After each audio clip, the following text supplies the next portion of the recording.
We got an MC extraordinaire. This man is a b-boy, a teacher. This man is a member of the Floor Wookiees crew, the HHX Crew, the Controverse Collective, any other hip-hop crew you could name. This man is a part of it, teaching the kids hip-hop and doing a lot more positive things. With that being said, we have the incredible Rubix. Stop what you're doing and throw your hands up. Throw them up, throw them up if you down. Throw them up if you down. And coming up as well is the man behind the legend, the man behind the music.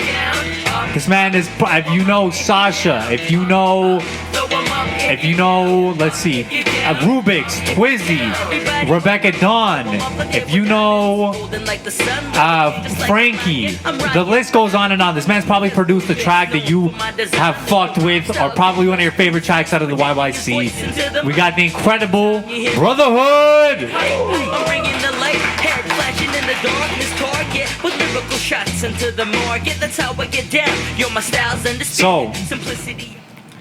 I want to keep it very current because we had Rubix on the drive-by already, and we went through his past. So if you haven't checked that out yet, please check that out because it's super dope. And shout outs to B Vita, who we also had on the drive-by. Shout outs to Seed and everybody, Nomadic, Mike, Will, Juan, everybody who came out today. Appreciate it. So with that being said, I want to open up with why did you guys decide to collaborate on a full project? You know, because before, like those that don't know, you guys have collaborated on singles before. So you collaborated on like Diamond Minds or Timeless, I think, and you guys have done songs here and there, but now you have a full project coming out called That Was Then, This Is Now. Yeah. Why did you guys decide to come together on a full project this time? I just feel like it's been so long since the audience got a Rubix album, and the timing couldn't have been better. We pretty much grew up together. We went to high school together, and we grew up in this music industry together, and we had such good chemistry that it was time to bring a full-length album. We didn't want to just drop singles anymore. We wanted to give the audience like a full body of work, and we wanted to give them something different. That's why we went with a mixtape and not, an album. I didn't want to be in charge of Rubix's sophomore album. I wanted to give the audience something raw, which is why we went with a mixtape. And as for the title, That Was Then, This Is Now, I feel like that was then, like, that's the past, the imperfection days, and now we're living in like right now, yeah, and we want to, that's what we're talking about. So that's why we called that album that, and that title just spoke out to me. Anything you want to add to that? Yo, BrotherHood pretty much hit it on the nail. At that time when the project was pitched, I felt like actually like BrotherHood kind of like pulled me out of like the deep ice freeze, and it was like, yo, wake up, man, let's do this, let's make a project, like a whole project together. So yeah. Oh, okay. Yeah. I wanted to ask because it's bugging me. So Rubix has put out a lot of music, and if you hear his music, it's very positive as well. Like Rubix has songs talking about manifesting, your future. He has songs talking about being timeless. Like this man has put in a lot of work. But now you came out with a single called "Smoke With Me," so it's a lot different. Yes. This is you know what I mean. The content's a lot different. It's more talking about like smoking and doing edibles and stuff like that. So yeah. So how do you guys like balance that? How do you balance that? Where you have the positive stuff, but you also have the I guess the turn up shit. So how do you balance that? You want to go ahead? Okay.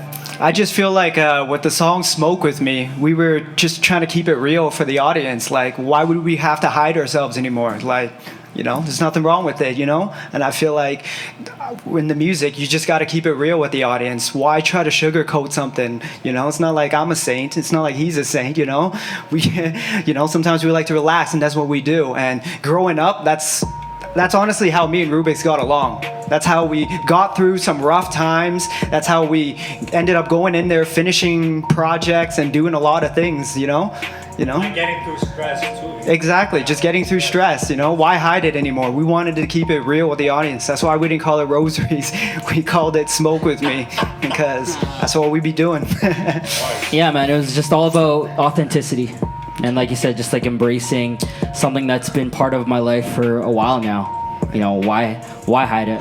Just be real, just be upfront with it. Everyone knows, like, there's no point in hiding it. Yeah. You know, plus, if you listen to my verse on the track, like, I'm still talking about, you know, rising up over obstacles and like mental blocks, and, you know, and how drugs can affect you mentally, but like just like being hopeful and staying strong, and you know, it's still, I still have my authentic message, but I'm also just like embracing the darker parts of me that some people might not know I have. Yeah, definitely. Yeah, I feel like that song just proves that, you know, we're human too, you know? We like to get turned up sometimes, and we're not going to hide it. Yo, and soon enough, we might be coming out with an app that might help with that. So, you know what I mean? If anybody wants episode 12, might be coming out with an app soon. But anyway, okay, so Rubix, I want to ask you, why did you decide to put out an album after like 4 years? Like, why is now the time to put out an album? I mean, and you've done projects in between. You've done projects in between, but not a full-length, like, Rubix project. So why put out, like, a full-length Rubix project in 2019? I think the answer's simple, man. Like, the time is now to do anything. At any moment, we can die. You know, if I died tomorrow, like, I'd be like, oh, man, I'm not satisfied with the amount of music and art that I put out into the world. You know, like, I know my deep capacity, and I know my capabilities, and if I'm not trying to exercise and express that to its fullest potential, then like, what am I doing? I'm wasting time. You know, so it's like, I don't want to wait no more. It's like, I just want to keep putting music out and just keep contributing to the world like that, because tomorrow's not promised, and we all know that. And as cliche as that sounds, it's the truth. Like, you can't fuck with the truth, you know? How do you stay motivated to still put out projects after like you spent like a good amount of time in Calgary? So how do you stay motivated to still put out music in the city? Like, because that's something that I feel like I would struggle with in the city, is like consistently putting out projects. How do you consistently do that and still find that motivation? Personally, I tie my art into like what I feel my sole purpose is. You know, if I'm living my life based on what I feel like, what I need to contribute to my surroundings, to my community, and that's what the root of it is. That's the root of my motives and my actions. Then I can be inspired for the rest of my life. Whoa, yeah. You know, because it's not based on somebody else. It's not based on a trend. It's not based on what other people are telling me to do or telling me to say. It's like, no, it's based on what I feel like my sole purpose is deep down inside. You know? And when I just focus on that, like, I get inspired every day to just live my life and to just talk about what I feel like I need to talk about. Word. This is for a question for Brotherhood. How did you find that what, like, the biggest song that you guys have together, I think, is Diamond Mindz. Yeah. And now this is before I even knew about a Calgary hip hop. I remember typing in Calgary hip hop on YouTube. That's where I get all my information. And I remember seeing one of the first videos that showed up was Rubix Diamond Mindz. And I was like, okay, what is this? And I checked it out. It was fucking dope. And I was like, the sample that you used was so crazy. What was how did you find that sample, and what made you choose that sample? It kind of just showed up randomly to me. I was just digging, and then, you know, once I hear something that I like, you know, I just go right in. And that beat honestly took like 20 minutes for me to make. I made it while Cable Guy was at my house. And then I was just trying to make a beat in front of him, and, you know, I had him hearing it, you know what I mean? And then it just all came together very beautifully. So 20 minutes in and out, and then I showed it to Rubix, I think over the phone. And he's like, I want that track. And then, like, a few weeks later, I see a video where he's like practicing the song because he's about to perform it with Controversed, about to go do a show. And I was like, wow, okay, this is a banger. This is different from the other tracks we did. This is not a bottle. This is not a Frozen in Time. This is something Calgary's gonna like. Yeah, that's straight up. That's super dope. Yes, absolutely. Rubix, how have you managed to make a living in hip hop just off of hip hop in Calgary? How have you managed to do that? Well, I think the opportunity of becoming a hip hop educator just kind of like fell into my lap. Just knowing the right people in the community that are doing it, and then also discovering that there's like a need for that kind of like education for the youth, especially this day and age. And so like a team, an urban arts team had been assembled, like the Avengers, about like maybe like 6 years ago, and from there we started just kind of like just formulating lesson plans to like, okay, how are we going to teach like obviously there's people teaching like breaking, but how are we going to teach like graffiti? How are we going to teach DJing? How are we going to teach rapping? Because no one else was doing that. And so I just kind of stuck to that, and I really enjoy working with kids. I really enjoy passing knowledge down. And again, once you're living your sole purpose, like abundance of like money just comes to you. Like you're supported by the universe, and I just stuck to that. Just stuck to my strengths, being on stage. All of a sudden, all these like hosting gigs just start going my direction. And, you just kind of like embrace it and just be thankful for it, Word, I'm gonna shoot a question at my boy Brotherhood. How do you decide who to work with? Like, what's your criteria? How do you know if somebody's cool?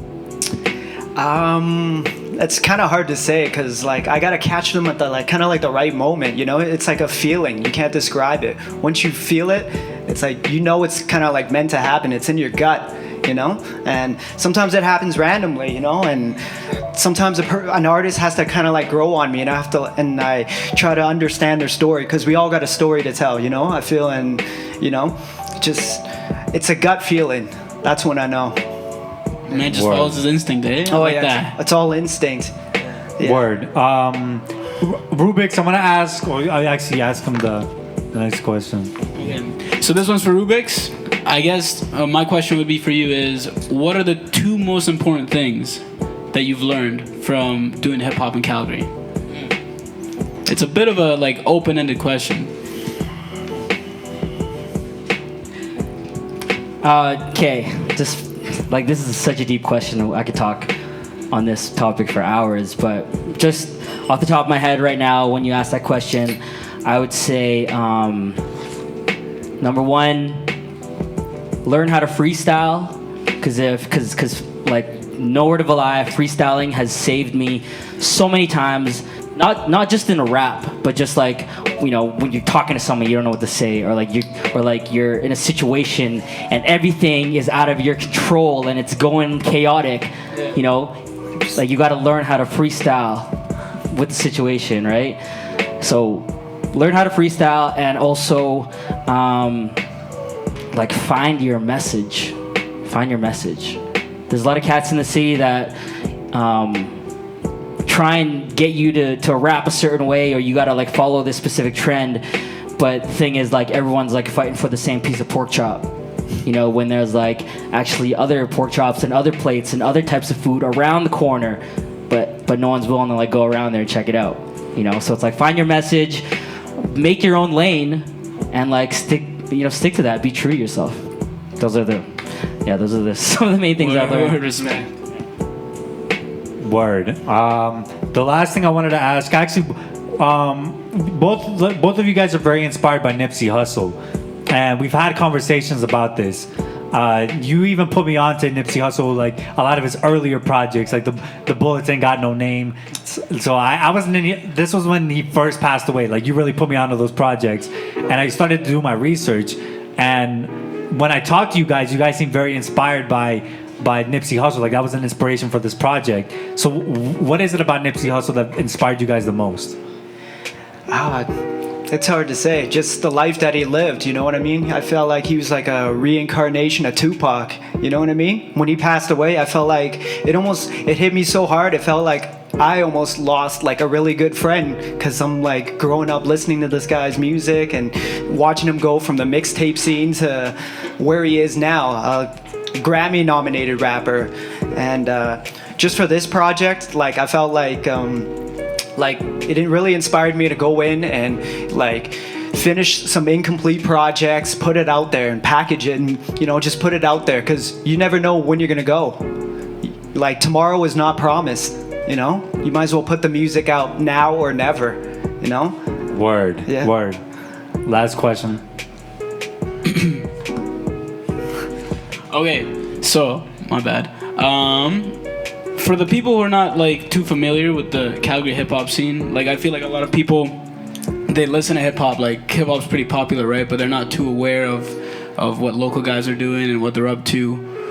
Why do they have to listen to this album? Why should they check this out? You want to answer it, or?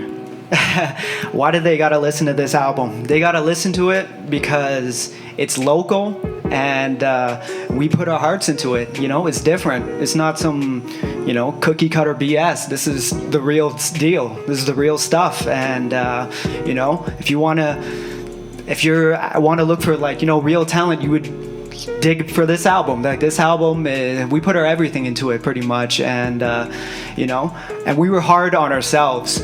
I don't think anybody was like as hard on it as like me and him. You know what I mean? Like, there's a lot of times where I made him go back and rewrite some verses and change a lot of things in the beat and all that. Like, we really put a lot of time into this, and yeah.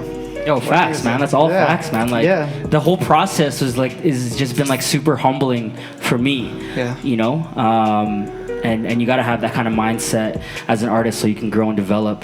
To answer your question, I think there's just a lot of like authenticity about like our story, about just like the mindset that, you know, we go through, like the different struggles that we've gone through in the last, like, you know, 4 or 5 years, just growing as a human. And so, like, you know, oh, and there's just a lot of substance in the album. You know, like, there's a lot of, I feel like, well, my hope is that, you know, when people listen to it, they can listen to it again, like, in a year, 2 years, 3 years, and, like, hear new stuff or get new meanings from the lines that we put in there and just in the moods that we put in there. Word. Okay, so we do a lot of talking, but we gotta back it up. So, with that being said, we're gonna clear up the stage and let these guys perform the moment you've all been waiting for. Let's get it. And we're gonna have these guys perform "Smoke with Me" and "Elevators." So, with that being said, let's get the stage cleared up for you guys, and let's see what you got.